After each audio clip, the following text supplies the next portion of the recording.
기도함으로 1월 27일 날 새벽 기도에 인도받겠습니다. 하나님 감사합니다. 오늘도 말씀 인도받으며 생명 살리는 하나님 나라 이루는 응답된 시간 되게 하옵소서. 예수 그리스도 이름으로 기도드립니다. 아멘. 자, 오늘은 누가복음 7장, 8장, 9장 읽어보겠습니다. 누가복음 7장 1절에서 10절까지는 백부장의 믿음을 칭찬하는 내용입니다. 마태복음에 나와 있는 내용인데, 마태복음은 백부장이 직접 나와서 얘기하는 것처럼 이렇게 요약되어 있고요. 누가복음 7장 같은 경우는 사실적으로 표현한 겁니다. 백부장이 나오지 않고 백부장이 사실 사람을 보냈죠. 그 내용 그대로 서술되어 있습니다. 읽어보겠습니다. 예수께서 모든 말씀을 백성에게 들려주시기를 마치신 후에 가버나움으로 들어가시니라. 어떤 백부장의 사랑하는 종이 병들어 죽게 되었더니 예수의 소문을 듣고 유대인의 장로 몇 사람을 예수께 보내어 오셔서 그 종을 구해 주시기를 청한지라. 자, 백부장은 유대인이 아니죠. 그래서 유대인과 소통하는 것이 가까이 있는 사람 외에는 사실은 대하기 어렵습니다. 그래서 유대인의 장로들에게 요청을 했고요. 유대인의 장로는 아무래도 예수님께 접근하기가 좋지요. 그래서 요청해서 예수님을 만나게 하는 그런 내용입니다. 이에 그들이 예수께 나와 간절히 구하여 이르되 이 일을 하시는 것이 이 사람에게는 합당하나이다. 백부장을 요구를 들어주는 것이 합당하다 이런 말입니다. 그가 우리 민족을 사랑하고 또한 우리를 위하여 회당을 지었나이다. 이스라엘 민족이 중요시 여기는 것이 성전, 이 당시 성전이 외에 또 말씀을 전하는 회당이었죠. 그래서 이거를 직접 지어주었다는 것은 굉장한 큰 의미를 갖고 있습니다. 예수께서 함께 가실새 이에 그 집이 멀지 아니하여 백부장이 벗들을 보내어 이르되 주여 수고하지 마옵소서. 내 집에 들어오심을 나는 감당하지 못하겠나이다. 그러면 내가 주께 나아가기도 감당하지 못할 줄 알았나이다. 말씀만 하사 내 하인을 낫게 하소서. 나도 남의 수하에 든 사람이요 내 아래에도 병사가 있으니 이들을 가라 하면 가고 저들을 오라 하면 오고 내 정도로 이것을 하라 하면 하나이다. 예수께서 들으시고 그를 놀랍게 여겨 돌이키사 따르는 무리에게 이르시되 내가 너희에게 이르노니 이스라엘 중에서도 이만한 믿음은 만나보지 못하였노라 하시더라. 보내었던 사람들이 집으로 돌아가 봄에 종이 이미 나아 있더라. 11절에서 17절까지는 과부의 아들을 살리는 내용입니다. 누가복음에만 나와 있는 내용이죠. 그 후에 예수께서 나인이란 섬으로 가실새 제자와 많은 무리가 동행하더니 성내 가까이 이르실 때 사람들이 한 죽은 자를 메고 나오니 이는 한 어머니의 독자요 그의 어머니는 가부라. 그 성에 많은 사람도 그와 함께 나아오거늘 주께서 가부를 보시고 불쌍히 여기사 울지 말라 하시고 가까이 가사 그 관에 손을 대시니 맨 자들이 서는지라. 예수께서 이르시되 청년아 내가 내게 말하노니 일어나라 하시매 죽었던 자가 일어나 앉고 말도 하거늘 예수께서 그를 어머니에게 주시니 모든 사람이 두려워하며 하나님께 영광을 돌려 이르되 큰 선지자가 우리 가운데 일어나셨다 하고 또 하나님께서 자기 백성을 돌보셨다 하더라. 예수께 대한 이 소문이 온 유대와 사방에 두루 퍼지니라. 18절에서 35절에는 세례 요한의 제자들이 예수님께 와서 질문을 하고 예수님이 답변하는 장면입니다. 요한의 제자들이 이 모든 일을 그에게 알림이 요한이 그 제자 중 둘을 불러 주께 보내어 이르되 오실 그이가 당신이 오이니까 우리가 다른 일을 기다리오리까 하라 하매 세례 요한이 예수님이 정말 그리스도인가 의심을 품고 제자들을 보낸 것이죠. 세례 요한은 이 심판의 메시지를 전달했는데 예수님께서 지금 당장 심판하지 않는 모습을 보면서 세례 요한이 의심을 품었던 내용입니다. 그들이 예수께 나와 이르되 세례 요한이 우리를 보내어 당신께 여쭈어 보라고 하기를 오실 그이가 당신이 오니까 우리가 다른 일을 기다리오리까 하더이다 하니 마침 그때 예수께서 질병과 고통과 및 악기 들린 자를 많이 고치시며 또 많은 맹인을 보게 하신지라. 예수께서 대답하여 이르시되 너희가 가서 보고 들은 것을 요한에게 알리되 맹인들이 보며 못 걷는 사람이 걸으며 나병한 자가 깨끗함을 받으며 기먹은 사람이 들으며 죽은 자가 살아나며 가난한 자에게 복음이 전파된다 하라. 누구든지 나로 말미암아 실족하지 아니하는 자는 복이 있도다 하시니라. 세례 요한도 세례 요한이 전한 메시지가 틀린 메시지가 아니라 지금 시간표에서 성취될 메시지가 아니었죠. 심판의 메시지는 예수님이 재림하는 그 시간표입니다. 또 개인이 또 죽을 때 그때 임하는 메시지죠. 그러나 예수님 와서 당장 세례 요한이 했던 메시지가 성취될 줄 알았기 때문에 세례 요한이 의심을 가지고 제자들을 보내어서 예수님께 질문을 한 겁니다. 저와 여러분도 이렇게 우리의 생각대로 되지 않는다고 또 하나님 말씀이 내 생각대로 되지 않는다고 실족하는 일이 없어야겠다. 그래서 실족하지 아니한 자는 복이 있도다 하시니라 이렇게 말씀하신 겁니다. 요한이 보낸 자가 떠난 후에 예수께서 무리에게 요한에 대하여 말씀하시되 너희가 무엇을 보려고 광야에 나갔더냐? 바람에 흔들리는 갈대냐? 그러면 너희가 무엇을 보려고 나갔더냐? 부드러운 옷 입은 사람이냐? 보라, 화려한 옷을 입고 사치하게 지내는 자는 왕궁에 있느니라. 그러면 너희가 무엇을 보려고 나갔더냐? 선지자냐? 옳다. 내가 너희에게 이르노니 선지자보다 훌륭한 자니라. 자, 세례 요한이 선지자보다 더 훌륭한 자다라고 얘기했습니다. 기록된 바 보라, 내가 내 사자를 내 앞에 보내노니 그가 내 앞에서 내 길을 준비하리라 한 것이 이 사람에 대한 말씀이라. 내가 너희에게 말하노니 여자가 낳은 자 중에 요한보다 큰 자가 없도다. 그러나 하나님의 나라에서는 극히 작은 자라도 그보다 크니라 하시니. 세례 요한이 이 땅에서 여자가 낳은 자보다 큰 자가 없다라고 말씀합니다. 모든 백성과 세리들은 이미 요한의 세례를 받은지라 이 말씀을 듣고 하나님을 어렵다 하되 바리새인과 율법 교사들은 그의 세례를 받지 아니하므로 그들 자신을 위한 하나님의 뜻을 저버리니라. 또 이르시되 이 세대 사람을 무엇으로 비유할까? 무엇과 같은가? 비유하건대 아이들이 장터에 앉아 서로 불러 이르되 우리가 너희를 향하여 피리를 불러도 너희가 춤추지 않고 우리가 곡하여도 너희가 울지 아니하였다 함과 같도다. 세례 요한이 와서 떡도 먹지 아니하며 포도주도 마시지 아니하며 너희 말이 귀신이 들렸다 하더니 인자가 와서 먹고 마시매 너희 말이 보라 먹기를 탐하고 포도주를 즐기는 사람이요 세리와 죄인의 친구로다 하니 지혜는 자기의 모든 자녀로 인하여 옳다함을 얻으니라. 자, 마태복음 지혜는 그 열매로 그 행위로 옳다함을 얻는다고 그랬지요. 예수님 십자가에 죽으신과 부활입니다. 또 여기는 똑같은 말인데 다르게 표현했습니다. 자기의 모든 자녀, 예수님의 말씀을 따라가는 제자들 얘기하죠. 그 제자를 통하여서 옳다함을 얻느니라 라고 나와 있습니다. 한 바리새인이 예수께 36절이죠. 50절까지는 향유를 부은 여인의 죄를 사하는 장면입니다. 자, 36절에 한 바리새인이 예수께 자기와 함께 잡수시기를 청하니 이에 바리새인의 집에 들어가 앉으셨을 때에 여기서 다른 사람이 아니라 바리새인이 예수님을 초청한 장면입니다.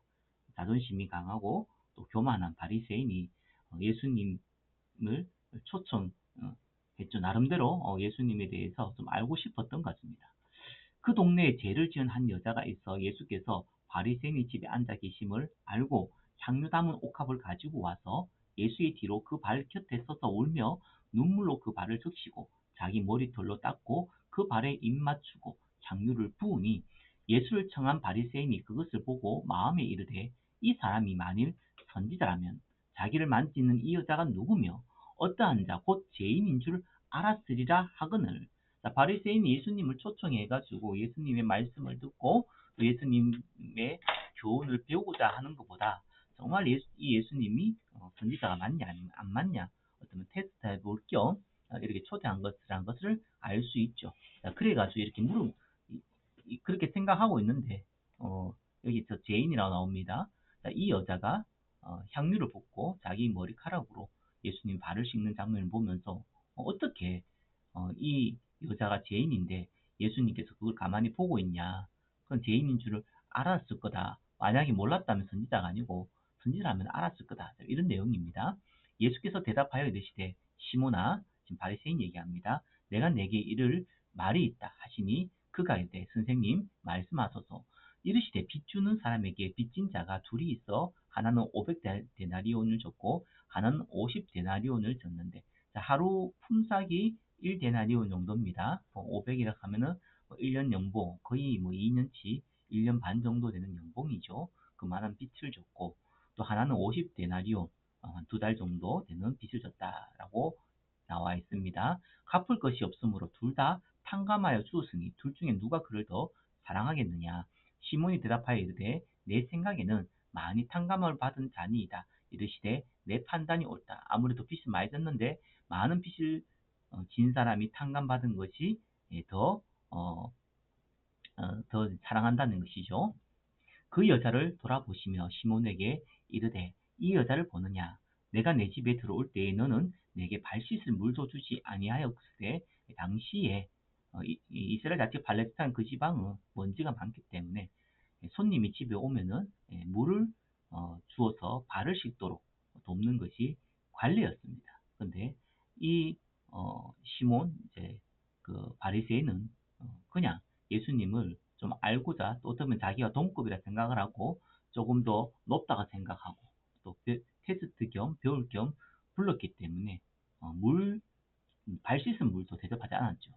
여자는 눈물로 내 발을 적시고 그 머리털로 닦았으며 너는 내게 입 맞추지 아니하였으되 당시 손님이 올 때는 입 맞추는 것이 예입니다. 근데 그것도 하지 않았다는 거요. 그는 내게 들어올 때부터 내 발에 입 맞추기를 그치지 아니하였으며, 발에 입 맞추는 것은 종이 보통 하는 일입니다. 그만큼 종된 마음으로 예수님을 섬겼다는 얘기죠.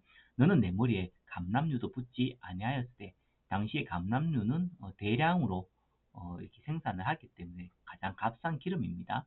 그리고 워낙 팔레스타인 지방이 덥기 때문에 머리에 감량유를 부어주는 것이, 손님 왔을 때 부어주는 것이 그 또한 관례고 예입니다. 자, 그는 향유를 내 발에 부었느니라. 이름으로 내가 내게 말하노니 그의 많은 죄가 사여졌도다. 이는 그의 사랑함이 많음이라. 사함을 받은 일이 적은 자는 적게 사랑하느니라. 이에 여자에게 이르시되 내 제사함을 받았느니라 하시니 함께 앉아 있는 자들이 속으로 말하되 이가 누구기에 죄도 사는가 하더라. 예수께서 여자에게 이르시되 내 믿음이 너를 구원하였으니 평안히 가라 하십니다. 자, 누가복음 8장입니다. 8장 1절에서 3절까지는 그리스도께서 전도 운동할 때 도운 여자들에 대한 내용입니다.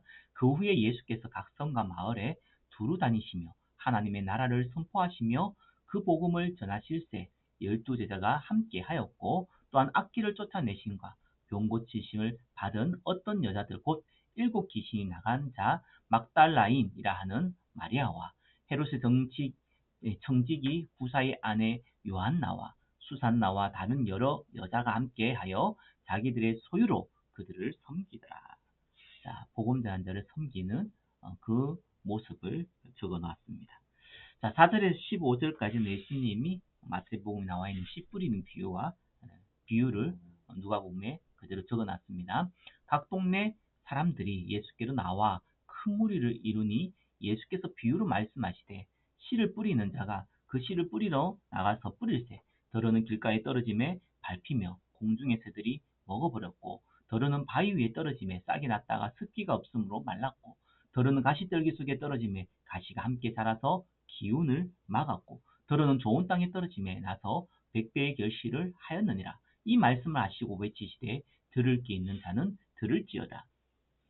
제자들이 이 비유의 뜻을 물으니 이르시되 하나님의 나라의 비밀을 아는 것이 너에게는 허락되었으나 다른 사람에게는 비유로 하나니 이는 그들로 보아도 보지 못하고 들어도 깨닫지 못하게 하려 함이라.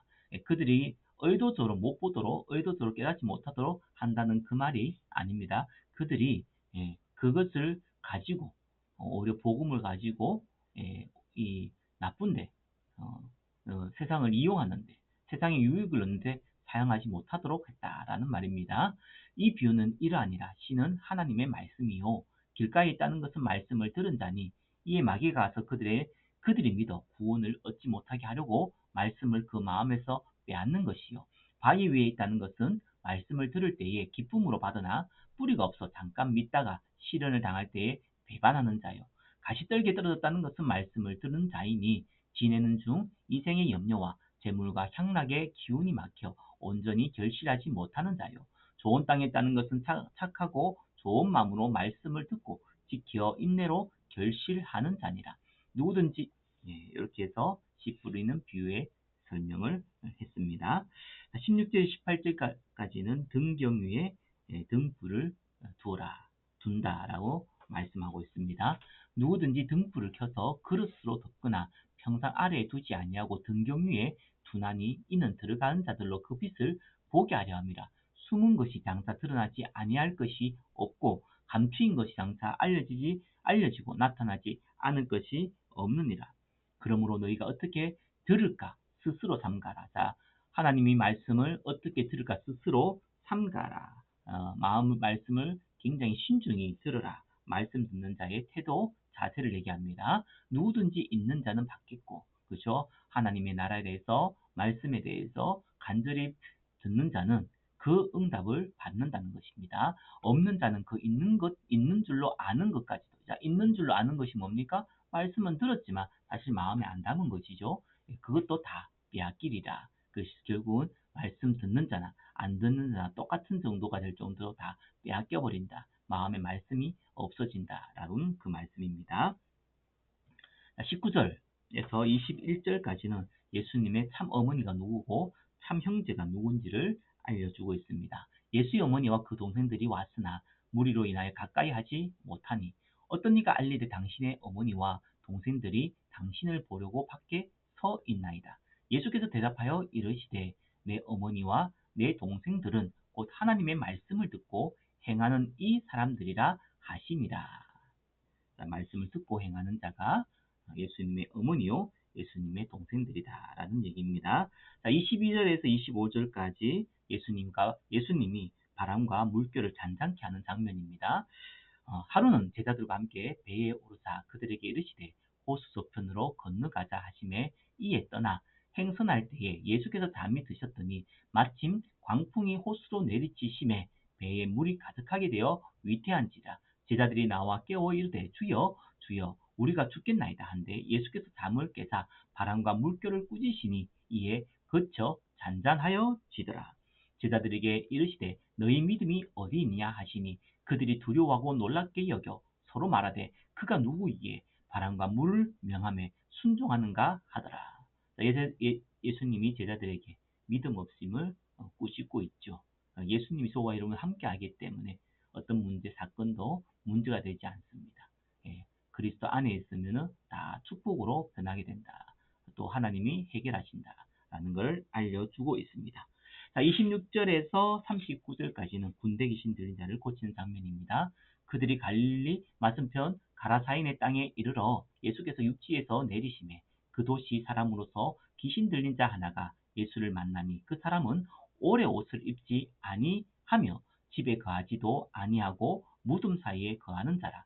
예수를 보고 부르짖으며 그 앞에 엎드려 큰 소리로 불러 이르되 지극히 높으신 하나님의 아들 예수여 당신이 나와 무슨 상관이 있나이까? 당신께 구하노니 나를 괴롭게 하지 마옵소서 하니 이에 예수께서 이미 더러운 귀신을 명하사 그 사람에게서 나오라 하셨으므라. 귀신이 가끔 그 사람을 붙잡음으로 그를 쇠사슬과 고랑이에 매어 지켰으되 그 맨 것을 끊고 귀신에게 몰려 광야로 나갔더라. 예수께서 내 이름이 무엇이냐 물으신즉 이르되 군대라 하니 이는 많은 귀신들이 들렸습니다. 무정행으로 들어가라 하지 마시기를 강구하더니 마침 그곳에 많은 돼지떼가 산에서 먹고 있는지라 귀신들이 그 돼지에게로 들어가게 허락하심을 강구하니 이에 허락하시니 귀신들이 그 사람에게서 나와 돼지에게로 들어가니 그 떼가 비탈로 내리달아 호수에 들어가 몰살하거늘 치던 자들이 그 이루어진 일을 보고 도망하여 성내와 마을에 알리니 사람들이 그 이루어진 일을 보러 나와서 예수께 이르되 귀신 나간 사람이 옷을 입고 정신이 온전하여 예수의 발치에 앉아 있는 것을 보고 두려워하거늘 귀신 들렸던 자가 어떻게 구원받은지를 본 자들이 그들에게 이르매 그라사인의 땅 근방 모든 백성이 크게 두려워하여 예수께 떠나가시기를 구하더라. 예수께서 배에 올라 돌아가실 때, 자, 군대 귀신 들린 자 고침을 받았는데 그들을 이 귀신들이 돼지떼에 들어가서 몰살당해서 재산적인 피해가 왔습니다. 그래서 예수님이 행한 이 어마어마한 내용들, 귀신을 쫓아낸 이 어마어마한 내용들을 보고도 이들은 자기의 재산에 피해를 본 것으로 말미암아 예수님께 떠나기를 강구하는 이렇게 영적으로 어두운 장면을 그대로 나타내고 있습니다. 귀신 나간 사람이 함께 있기를 구하였으나 예수께서 그를 보내시며 이르시되 집으로 돌아가 하나님이 내게 어떻게 큰 일을 행하셨는지를 말하라 하시니 그가 가서 예수께서 자기에게 어떻게 큰 일을 행하셨는지를 온 성내에 전파하니라. 자, 40절에서 56절까지는 야이로의 딸이죠. 죽은 야이로의 딸을 살리는 장면, 또 18년 동안 혈루증 걸린 여인을 고치는 장면입니다. 18년 12년이죠. 예수께서 돌아오심에 무리가 환영하니 이는 다 기다렸음이로라. 이에 회당장인 야이로라 하는 사람이 와서 예수의 발 아래에 엎드려 자기 집에 오시기를 간구하니 이는 자기에게 12살 된 외딸이 있어 죽어가미로라. 예수께서 가실 때에 무리가 밀려들더라. 이에 12해를 혈증으로 앓는 중에 아무에게도 고침받지 못하던 여자가 예수의 뒤로 와서 그의 옷가에 손을 대니 혈루증이 즉시 그쳤더라. 예수께서 이르시되 내게 손을 댄 자가 누구냐 하시니 다 아니라 할 때에 베드로가 이르되 주여 무리가 밀려들어 미나이다. 자, 무리들이 밀려서 예수님을 잡고 이런 일이 벌어졌으니까 특별히 예수님을 의도적으로 잡은 사람이 없다 이런 얘기죠. 예수께서 이르시되 내게 손을 댄 자가 있도다. 이는 내게서 능력이 나간 줄 알미로다 하신대 여자가 스스로 숨기지 못할 줄 알고 떨며 나와 엎드려 그 손댄 이유와 곧 나은 것을 모든 사람 앞에서 말하니 예수께서 이르시되 딸아 내 믿음이 너를 구원하였으니 평안히 가라 하시더라. 아직 말씀하실 때에 회당장의 집에서 사람이 와서 말하되 당신의 딸이 죽었나이다. 선생님을 더 괴롭게 하지 마소서 하거늘 예수께서 들으시고 이르시되 두려워하지 말고 믿기만 하라. 그리하면 딸이 구원을 얻으리라 하시고 그 집에 이르러 베드로와 요한과 야고보와 아이의 부모 외에는 함께 들어가기를 허락하지 아니하시니라. 모든 사람이 아이를 위하여 울며 통곡하며 예수께서 이르시되 울지 말라 죽은 것이 아니라 잔다 하시니 그들이 그 죽은 것을 아는 거로 비웃더라. 예수께서 아이의 손을 잡고 불러 이르시되 아이야 일어나라 하시니 그 영이 돌아와 아이가 곧 일어나거늘 예수께서 먹을 것을 주라 명하시니 그 부모가 놀랐는지라 예수께서 경고하사 이 일을 아무에게도 말하지 말라 하시니라. 자, 누가복음 9장입니다. 1절에서 6절까지는 예수님께서 12제자를 현장에 파송하는 장면입니다. 예수께서 12제자를 불러 모으사 모든 귀신을 제어하며 병을 고치며 능력과 권위를 주시고, 자, 저와 여러분에게는 동일한 권세가 주어집니다. 귀신을 제어한 거, 병을 고치는 능력, 권세 주십니다. 하나님의 나라를 전파하며 앓는 자를 고치게 하려고 내보내시며 이르시되 여행을 위하여 아무것도 가지지 말라. 지팡이나 배낭이나 양식이나 돈이나 두 벌 옷을 가지지 말며 어느 집에 들어가든지 거기서 머물다가 거기서 떠나라. 누구든지 너희를 영접하지 아니하거든 그 성에서 떠날 때에 너희 발에서 먼지를 떨어버려 그들에게 증거를 삼으라 하시니 제자들이 나가 각 마을에 두루 다니며 곳곳에 복음을 전하며 병을 고치더라. 자, 7절에서 9절까지는 분봉왕 헤롯이 당황하는 장면입니다. 분봉왕 헤롯이 이 모든 일을 듣고 심히 당황하니 이는 어떤 사람은 요한이 죽은 자 가운데 살아났다고도 하며 어떤 사람은 엘리야가 나타났다고도 하며 어떤 사람은 옛 선지자 한 사람이 다시 살아났다고도 합니다. 헤롯이 이르되 헤롯이 요한을 죽였죠. 세례 요한은 내가 목을 베었거늘 이제 이런 일이 들리니 이 사람이 누군가 하며 그를 보고자 하더라. 사도들이 돌아와 자기들이 행한 모든 것을 예수께 여쭈니 데리시고 따로 베세다라 하는 고을로 떠나가니라. 가셨으나. 자, 10절에서 17절까지는 오병이어의 얘기입니다. 무리가 알고 따라왔거늘 예수께서 그들을 영접하사 하나님 나라의 일을 이야기하시며 병 고칠 자들을 고치시더라. 날이 저물어 가매 12사도가 나와 여짜오되 무리를 보내어 두루 마을과 촌으로 가서 유하며 먹을 것을 얻게 하소서. 우리가 있는 여기는 빈들이니이다.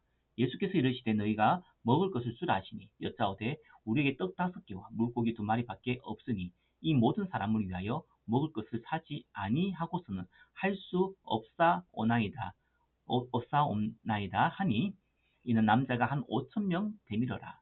제자들에게 이르시되 때를 지어 한 50명씩 앉히라 하시니 제자들이 이렇게 하여 다 앉힌 후 예수께서 떡 5개와 물고기 2마리를 가지사 하늘을 우러러 축사하시고 떼어 제자들에게 주어 무리에게 나누어 주게 하시니 먹고 다 배불렀더라. 그 남은 조각을 12바구니에 거두니라.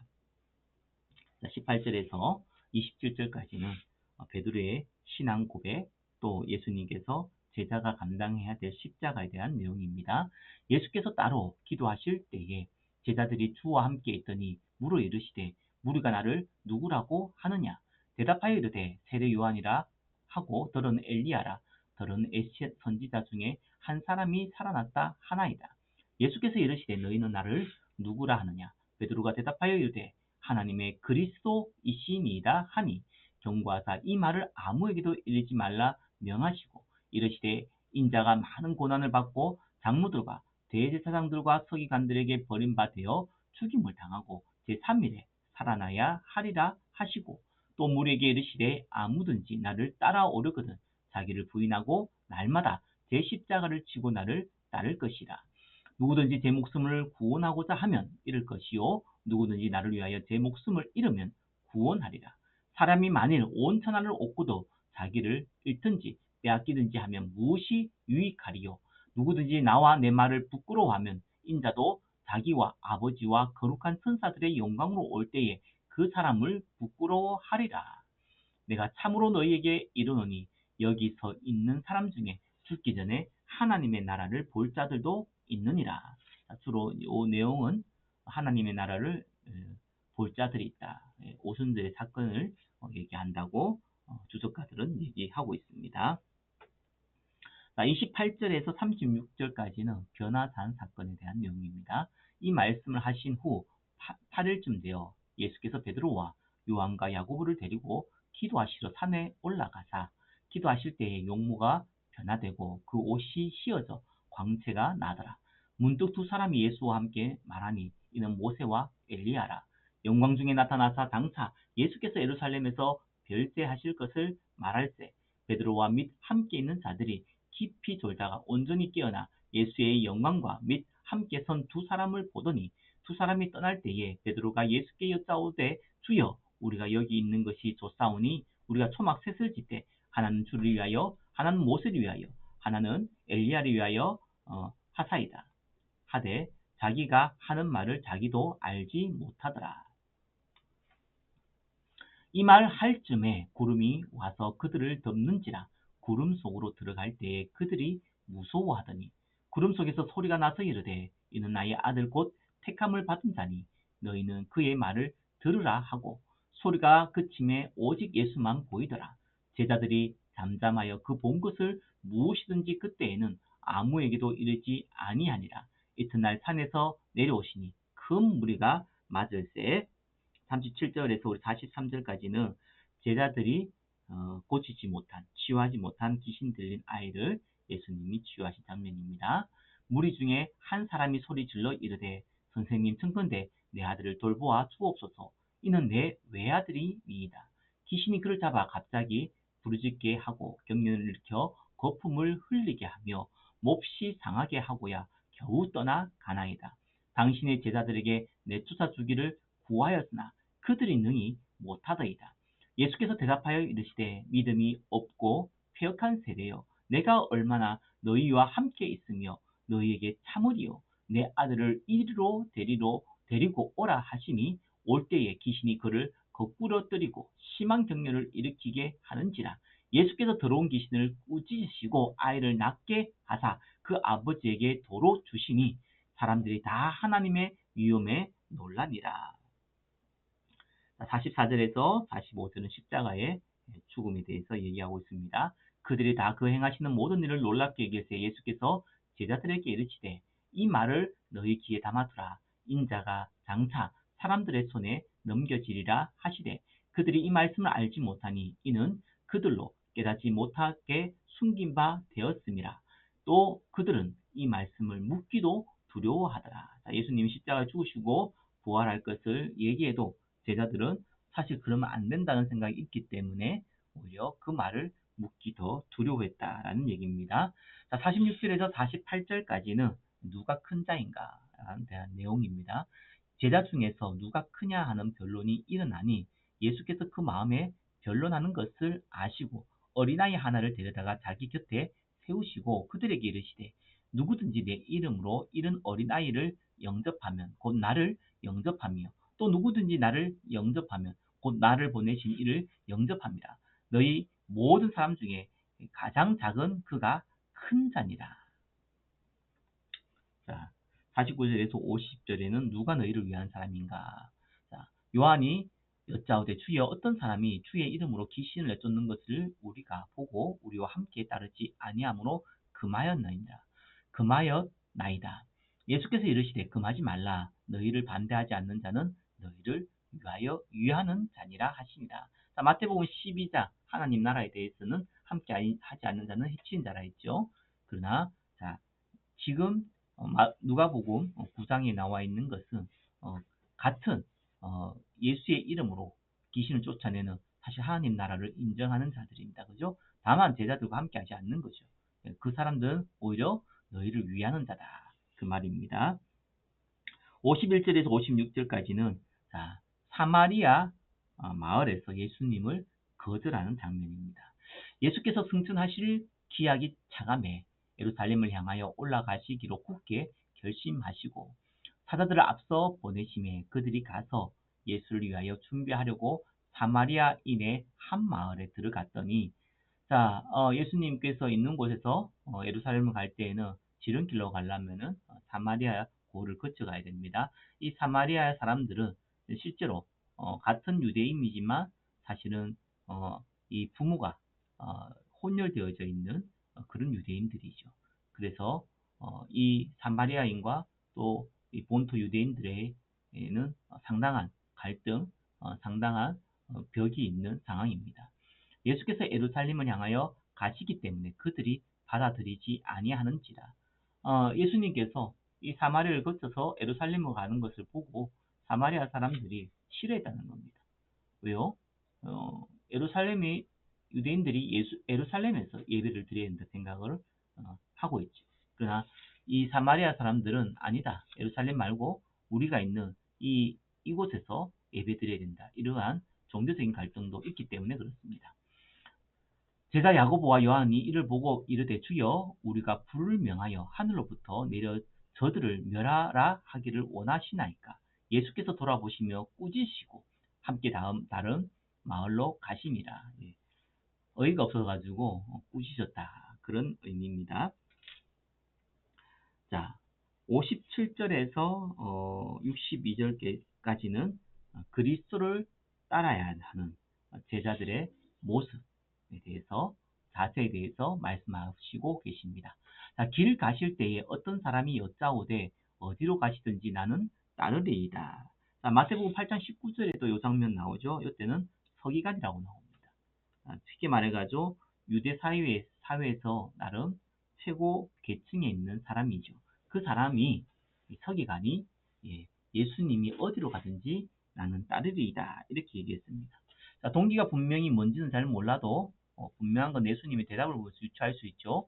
예수께서 이르시되 여우도 굴이 있고 공중에 새도 집이 있으되 인자는 머리 둘 곳이 없도다 하시고 자, 이 서기관이 예수님을 따라가려는 것은 나름 예수님의 권능을 보고 예수님을 따라가면 더 큰 이 성공을 하겠구나 이런 마음으로 따라가려고 했던 것 같습니다. 그래서 예수님께서 그 동기를 아시고 예수를 따르려면 나를 따르려면은 실제로 안정된 삶이 아니라 희생되어지는 삶을 살아야 한다라는 것을 말씀하고 있는 거죠. 또 다른 사람에게 나를 따르라 하시니 그가 이르되, 자, 이거는 예수님이 직접 나를 따라오라고 얘기하십니다. 그가 이르시되 나로 먼저 가서 내 아버지를 장사하게 허락하옵소서. 이르시되 죽은 자들로 자기의 죽은 자들을 장사하게 하고 너는 가서 하나님의 나라를 전파하라 하시고. 자, 뭐 우리가 마찬가지고 유대인도 마찬가지입니다. 장례를 치르는 것은 굉장히 중요한 일입니다. 특별히 가족에 대한 장례를 빠지는 것은 말도 안 되는 일이죠. 그럼에도 불구하고 예수님께서 이런 표현을 하셨다는 것은 이 어, 우선순위에 대해, 하나님 나라의 우선순위에 대한, 세상 일과 하나님 나라에 대해서 겹쳤을 때 우선순위에 대한 부분을 강조하기 위해서 하신 말씀이라는 것을 우리는 유추해 볼 수 있습니다. 또 다른 사람이 이르되 주여 내가 주를 따르겠나이다마는 나로 먼저 내 가족을 작별하게 허락하소서. 어떻게 보면은 이 가족들이 허락하지 아니하면은 사실은 갈등과 고민 중에 있는 사람이 예수님께 하는 얘기입니다. 예수께서 이르시되 손에 쟁기를 잡고 뒤를 돌아보는 자는 하나님의 나라에 합당하지 아니하니라 하시니라. 가족에 대한 염려로 가득한 사람이 사실상 하나님 나라의 일을 하기가 어렵다. 이런 표현입니다. 자, 이렇게 해서 누가복음 7장, 8장, 9장 이렇게 읽어봤습니다. 자, 오늘도 하나님 나라 이루는 응답 누리시길 바랍니다. 기도하겠습니다. 하나님께서 오늘도 하나님 나라 이루며 하나님께서 우리에게 주신 전도 선교의 사명이 감당되어지는, 응답되어지는 전도의 문이 열리는 축복된 시간 되게 하옵소서. 예수 그리스도 이름으로 기도드립니다. 아멘.